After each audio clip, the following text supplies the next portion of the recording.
Hi everyone, welcome to the Business History channel. I'm Kiron Kasbekar and today's video is a brief discussion on the subject of planned obsolescence. I hope you have seen our earlier videos and liked them. Please subscribe to this channel and do also click on the like button below if you like the videos. And I do hope you will watch the entire length of this video. Okay, back to planned obsolescence. What is that? What is obsolescence? It is the process of becoming obsolete or outdated and no longer useful. I'm sure you know what the word obsolete means. It means old, outdated, dated, defunct, dead, expired, extinct, and so on. As with the word obsolete, the word obsolescence is all about a product becoming outdated, dated, defunct, dead, expired, or extinct. Now, before we get to the heart of this issue, consider this hypothetical situation. Imagine this. Your family members are flying in an aeroplane 10,000 feet above ground, and the engines suddenly fail. The jet turbines just crumble and fall off. The plane falls from the skies, and all 400 passengers and crew plunge to their deaths. You'd call it an accident, right? A terrible, terrible accident. But what if the aircraft manufacturer had designed the plane so that after flying 5,000 hours,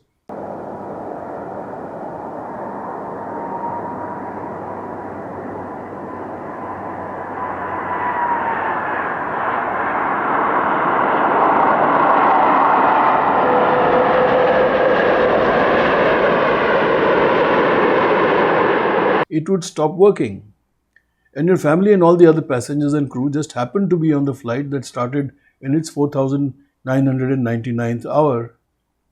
Would you still call it an accident? Or would you call it something like murder? Thankfully, aircraft manufacturers are not that wicked, and planes do not simply fall out of the sky and crash only because their planned obsolescence hour has finally arrived. That's perfectly rational, isn't it? You cannot just make a plane in a way that it just stops working at some point of time, wherever it is, on the ground, on the point of taking off or landing or high up above the earth. Airlines maintain an inventory of spare parts, and aircraft manufacturers too maintain such an inventory, and these are used to replace faulty parts in a plane. Also, they have diagnostics to check if a part needs replacement. And if the diagnostics finds that that part is faulty, it is replaced while the aeroplane is still on the ground. The airline bosses don't say, "Oh, one of the flaps on the right wing has disintegrated. Now we must scrap the aircraft." No, aeroplanes last for up to 36 years. You heard that right, not months, years. 36 years. If that is a good idea for massive aeroplanes weighing hundreds of tons, which get buffeted by strong winds and which carry tons of passenger and cargo weight, and face huge pressures as they fly against very powerful winds, then why is it alright for your music system, TV set, laptop, mobile phone battery, or mixer grinder to shut down all of a sudden after a certain number of months or a few years, and you are left with no option but to scrap it and buy a new one? Let me make this clear. There is nothing wrong with companies making new devices that are better than older ones. That's welcome. Also, regrettable as it might be, we cannot complain that products should last forever. Everything suffers from wear and tear and dies. That, however, is not the deliberately planned death after a certain amount of use, which is what planned obsolescence is. I hope you liked what you've seen and heard so far, and I hope you will subscribe to this channel and also click on the like button below. Now let us proceed further.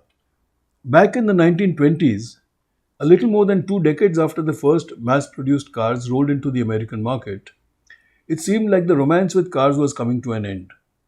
Most Americans who could afford to buy a car had already bought them, so the hopes of selling more cars in the future began to dwindle.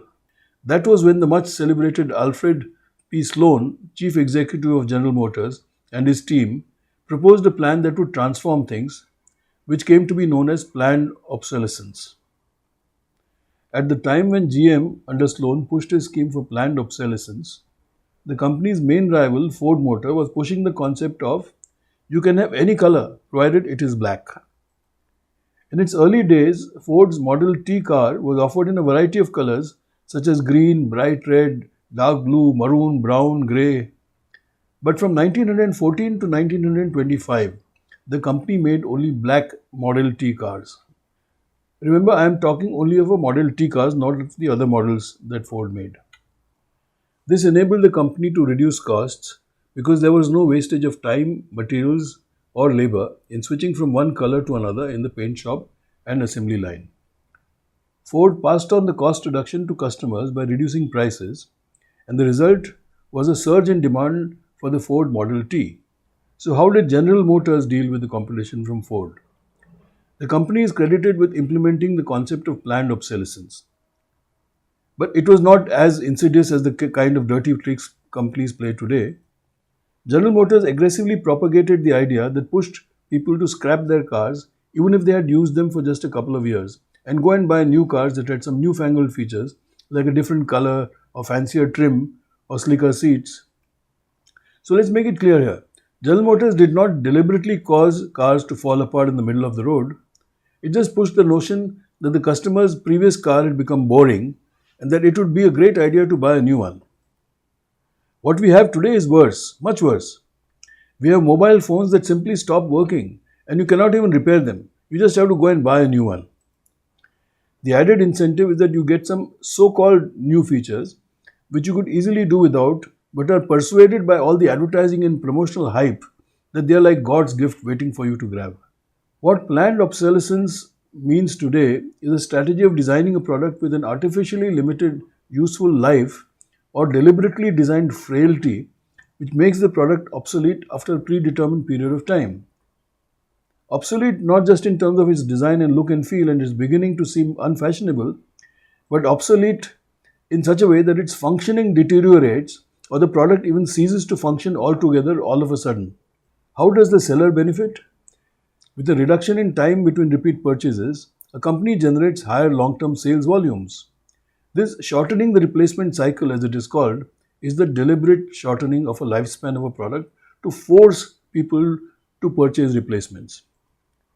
Naturally, planned obsolescence works best when an industry is dominated at least by an oligopoly.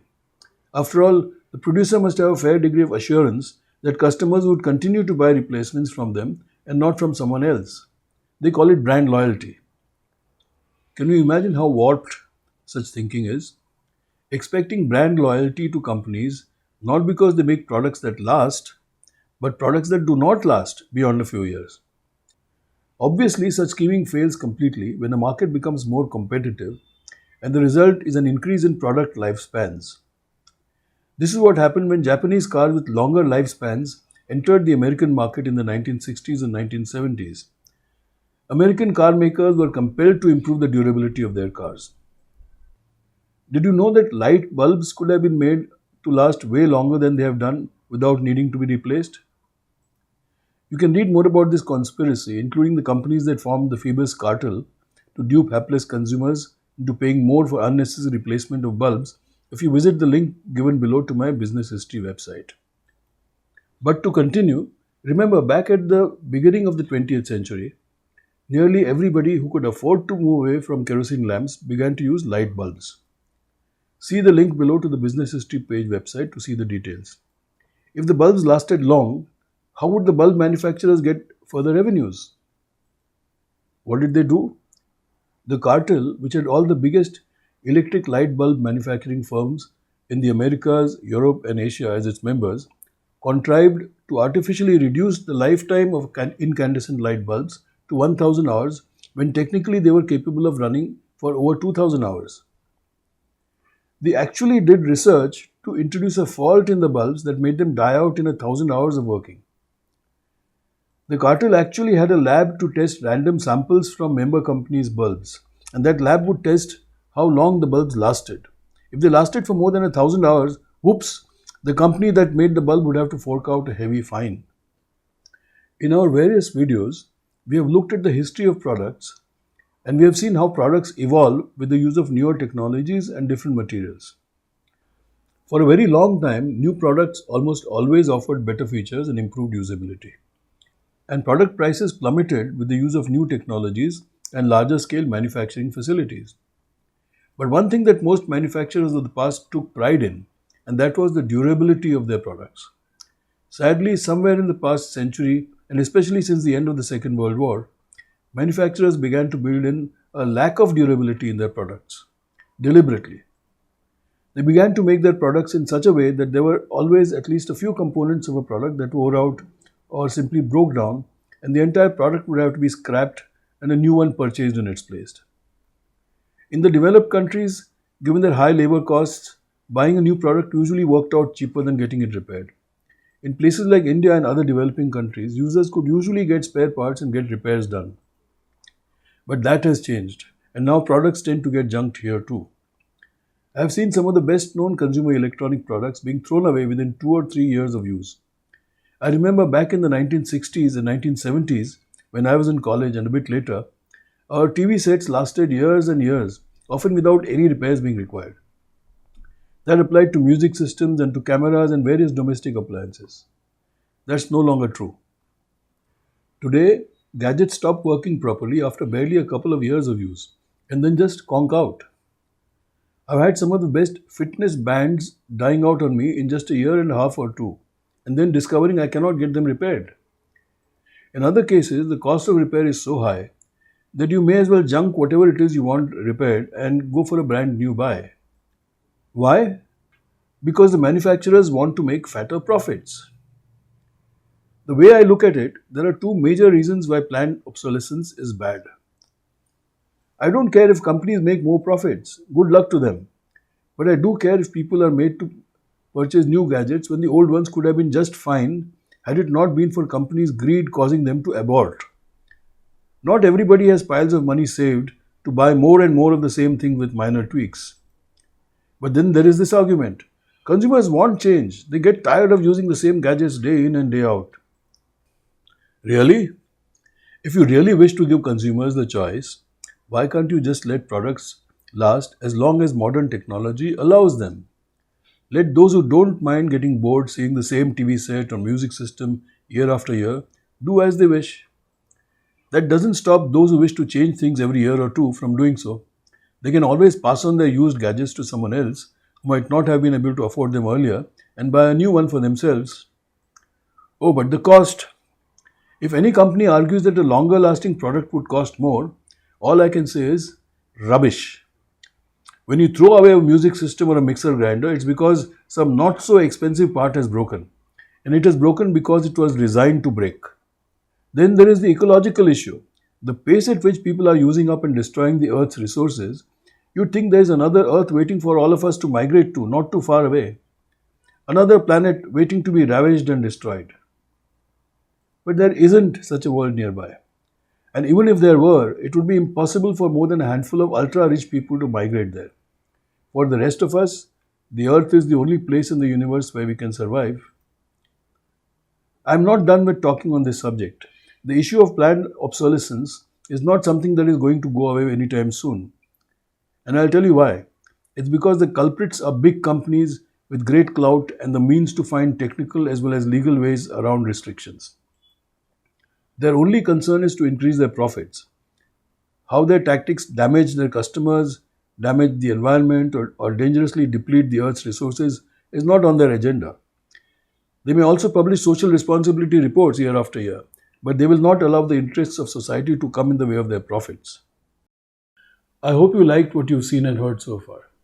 And I hope you will subscribe to this channel and also click on the like button below. Now let us proceed further.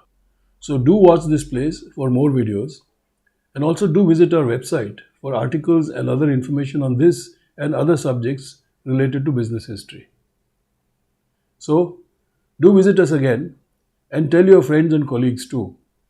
And if you have not already subscribed to the Business History channel, please do so, for then you will be alerted every time we upload a new video here.